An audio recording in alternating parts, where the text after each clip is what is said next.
bonsoir à vous. Ça dépend de l'heure à laquelle vous me suivez. C'est Bobby Ladao, celle que vous aimez plus. Chers internautes, nous avons mon analyse Moukia Koloba par rapport à tout ce qui se passe. Comme on l'a toujours dit, RDC est commis dans le centre à Makambobele. Ma préoccupation est celle-ci. Total Bissognon sur une vidéo où il y a soi-disant pasteur avec Mukuna, pardon, mais plutôt. Tout le monde Bissognon sur Péto qui va voice. Tout le monde Bissognon sur qui va voice, mais ça, les Bissognon c'est parce que nous savons que des pasteurs, Bazali, Bazu, va place à ma papa dans Bisso. Bazu, va place à ma papa dans Bisso, on est Bakambi, Bisso, Tokoli, Toko Nakata l'église, Baza, modèle, il faut pas la qui s'absente de leur soupe, il y a Kolanda. En plus de cela, ce sont des mandataires de Dieu. Tu vois, Baza, ils sont censés causer la conduite, mon koboy, ou koko, ils s'abattent, tu sais, piqué.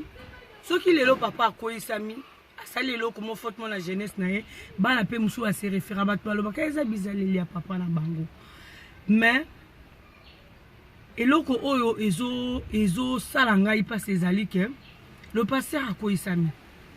On sait pas si c'est vrai ou faux. Tout le monde dit sur vidéo. Tu vois que ça la commentaire sur ça parce que tu sais que ils ont passé dans Zambé, ils ont monté ça na maïna makila. On ne prend aussi pas la part du pasteur. Si quand ils ont des habitudes où ils commis na bande qu'on a bu sur basi ba maman ba comme na centre ya scandale. Ba comme na centre ya scandale. Lelo moi si abosani eloko ya yaka ko ça na sa mokili. Kobota donner la vie, pour soutenir mon bal dans le ménage, dans le ministère, dans tout ça là. Mais le moi si a commis, a commis tout le monde a livré, a descendre, ma grande personnalité, ma grand pasteur. Et ça s'est fait précisément au Congo. Il y a un autre RDC ou Abisso ou Kakaba scandale Makambobele. Alors qu'on a beaucoup trop à faire na Katambo Kalabiso, auto ko sa poto bâtir mbo kan ke boso mais biso to commis au milieu du scandale à selva zongi siboyo. Moi si azali mutu mon côté ou akoki ko zwa dignité na e a échangeons pour quoi que ce soit. Yo oye vers pasteur ndenge ndekola biso expliquer mais vers pasteur pona asunga makama mikana na récupérer ba document. Tu ne peux jamais brader ta dignité. Ta valeur de femme, tu ne peux, pendant aucun cas, tu ne peux la brader pour quoi que ce soit.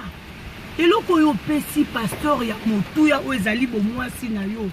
On peut si na ba place nyon so on peut si on lo na bureau na voiture pour le document de ton défunt mari.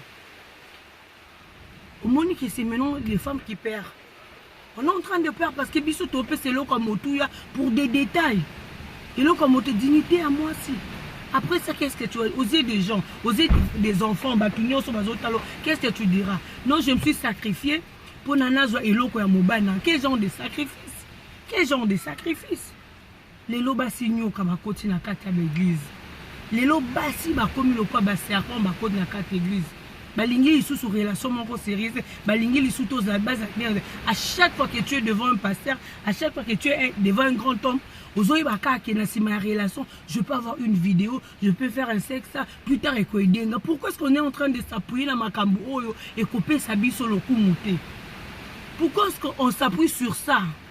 Aujourd'hui on peut dire que oui c'est vrai, les pasteurs à quoi ils s'ont mis? Ils ont un faux pasteur. À mettre bon, sur la place publique, que ce sont de faux pasteurs. Vous pensez que la méthode de Dieu n'a jamais été la méthode de l'homme? Dieu ne pourra pas et s'égarer parce que juste les ministres, les pasteurs, le titulaire de cette église à quoi il s'est mis.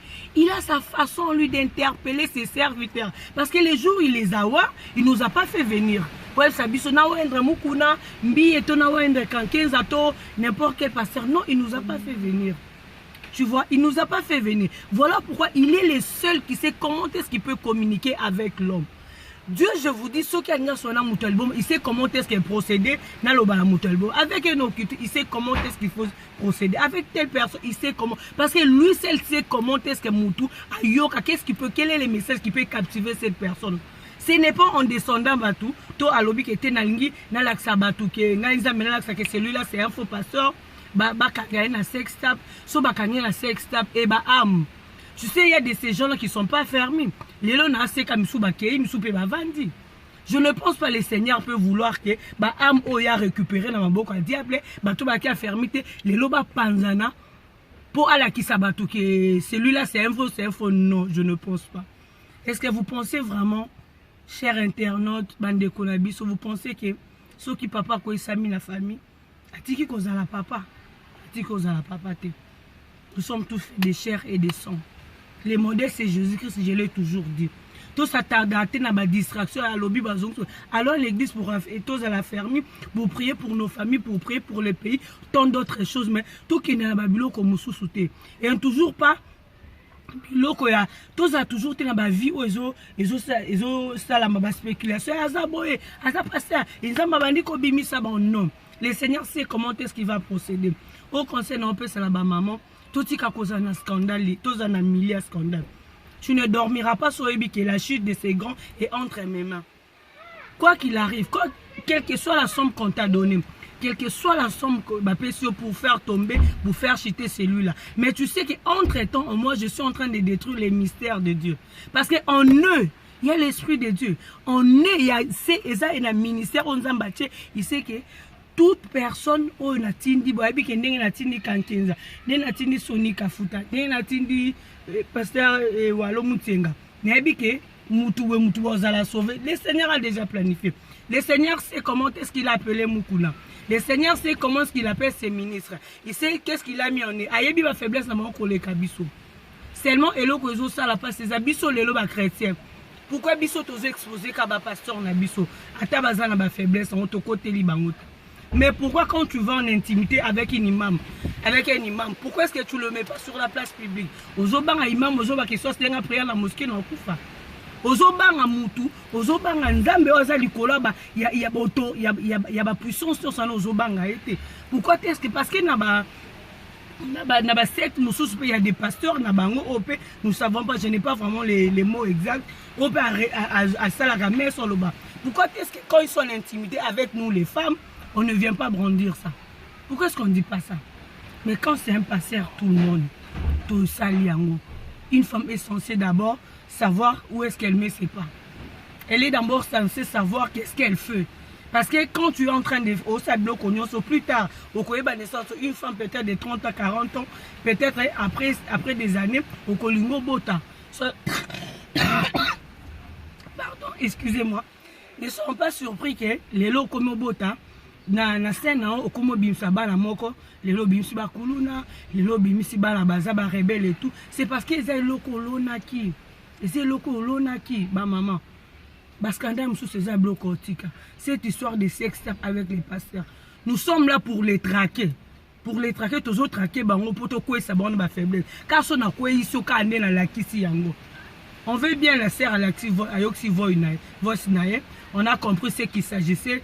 Tout le monde qui est pasteur, pas à Moutassam, na maïna makila koko isama. Mais bisoba maman toiba. Il faut basser la ma bête. Et ça te kabasi. Vous êtes en train de salir l'image de nous toutes là. Vous êtes en train de salir l'image de nous. Sur votre bazo c'est méfiant. Tout le monde est devenu méfiant. Pasteur ou pas, bazo c'est méfiant la Kinshasa. Même si on gagne là, on m'a kamoko malonga. Abika ke bakolo sex tab. Faut savoir makamini tozo sala. Pour ça, on m'a obomisi baninga. Affaire est comme on dirait une habitude. Affaire Peniel, Eliane, les lois, affaire passer Moukoun. Après ce que tu as tangi bangonyo baza bafou. Toti kanzambe. Toti kanzambe a sambisa bango. Parce que ceux qui baza bafou passer, yé moko nzamba ebindenga o sambisa bango. Jugement nzambe zate kaka ke a sambisa passer non. Il a beaucoup de manières, il a beaucoup de façons pour procéder pour la kisabatri. Celui-là n'est pas l'ennemi. Ce n'est pas seulement pour la kisa. Parce que ces choses-là, au biso le tozomona. Les abiloko batutu basalaka, ça veut dire quoi? Bien que ça soit un serviteur de Dieu, ils ont besoin naturel. Moutounion sur la intimité. Mais qui a été mis à la place publique. C'est vrai, nous savons que c'est immoral. Et puis lui, c'est un homme d'église, c'est un homme public. Mais à salité qu'il a volonté. Une autre femme, je ne sais pas comment elle était envoyée, je ne sais pas, mais un message court pour les hommes de Dieu. Vous êtes nos papas. Essayez un peu d'éviter bah végétarien moi beaucoup monde comme des vedettes cette histoire parce que telle date bonne vraiment nanzela parce que nous savons seulement ce que tu es plus en prière, c'est là où tu pourras éviter ma tentation à chef le diable à koya po à tenter bino à coup tu na prière à quoi kolonga binote boye ba ke bino bobotoli diable ba âme ébélée et le diable ne dort pas lui.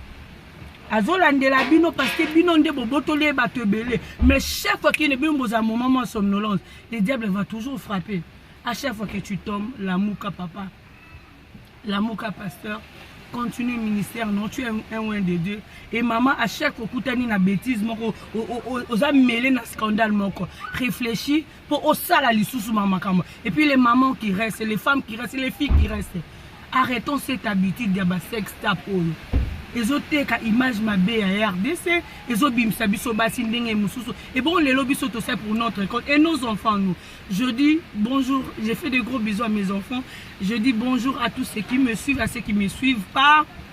Abonnez-vous massivement à ma chaîne YouTube Empire 243 TV comme je l'ai toujours dit. Sombino Bobila Dawazarien, Sombino Empire 200 TV et Empire 243 Eza Elo côté bisous.